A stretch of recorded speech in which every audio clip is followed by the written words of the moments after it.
So, our given here is b squared plus 6b plus 8. So, first step, we need to identify the value of a, the value of b, and the value of c. So, what is the value of a here? 1. How about b? C. And c is? 8. Then, after that, get the value of c, which is 8. So, give me a factors of 8. Anyone? Oh, yes, Iha.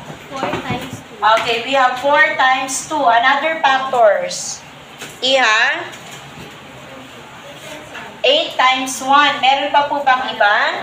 Okay, kung wala na after getting the factors of 8, we need to add that factor. So, i-add natin yung dalawa. So, we have 4 plus 2 and we have also 8 plus 1. Kailangan yung magiging sum nung factors nung letter C ay equal kay letter B.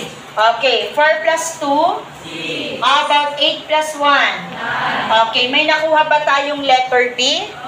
Okay, therefore, the factors are positive 4 and positive 8, positive 2. So, nagawa na tayo ng dalawang parentheses. Inside the parentheses, what is the given variable?